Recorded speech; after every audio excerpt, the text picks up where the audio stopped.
Bonjour à tous, aujourd'hui nous essayons la Talisman Esthete, la version break de la grande berline de Renault, la Talisman. Une version break qui finalement fait à peu près le même gabarit que la berline et qui réclame un surcoût de 1 400 €. La Talisman Esthete en France va devoir lutter contre ses rivales tricolores, la Peugeot 508 SW, la Citroën C5 Tourer, mais pas seulement parce qu'elle revendique un certain côté haut de gamme. Donc ses véritables cibles avouées, c'est notamment la Passat SW, voire des premiums comme l'Audi A4 à vente. Pour cela, elle peut compter sur un look assez impressionnant déjà en berline. Il est ici encore un peu plus sportif. Bon, on voulait juger pour le look, mais franchement, quand on la voit en vrai comme ça dans la rue, elle en impose pas mal, c'est assez impressionnant. Et puis il y a aussi bien sûr le coffre, qui est un des plus grands de la catégorie, ici en version électrique. Et on va voir un peu ce qui se passe au niveau modularité.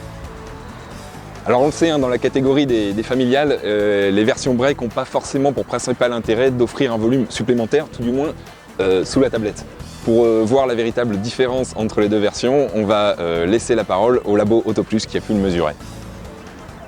Pour mesurer un volume de coffre, en fait, on va injecter des petites billes de polystyrène à l'intérieur du coffre, sous le couvre-bagages, ici. Donc on utilise vraiment le volume utile.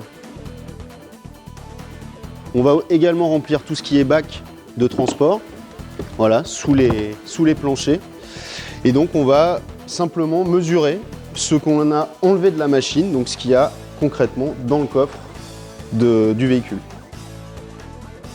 Alors je viens de terminer le coffre, donc c'est un volume de 583 litres, légèrement inférieur à la berline, mais bien plus pratique, bien plus exploitable sur une break. Alors on l'a vu, la différence n'est pas énorme entre les deux coffres. Le principal intérêt, bien sûr, c'est ce grand haillon qui simplifie vraiment le chargement, avec en option la possibilité de l'ouvrir et de le fermer électriquement, avec ce bouton assez disgracieux par rapport à la concurrence allemande, à la télécommande, ou normalement sous le pied. On l'a essayé plusieurs fois, pour tout vous dire, ça ne marche pas vraiment bien. Et ensuite, il y a ce cache-bagages, assez bien fait, il suffit de, normalement, voilà, le toucher comme ça, il se rabat, et là on a accès à tout le coffre vraiment très facilement. Alors ce qui est intéressant aussi avec le Talisman Esthete, c'est qu'on voit que Renault un peu a pensé aux aspects pratiques.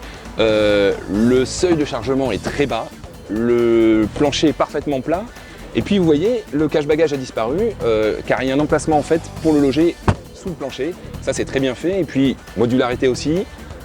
Deux petits boutons, deux petites tirettes dans le coffre, une première gâchette pour le premier tiers, une gâchette pour le deuxième tiers. Et là, on a de quoi un peu déménager tranquillement.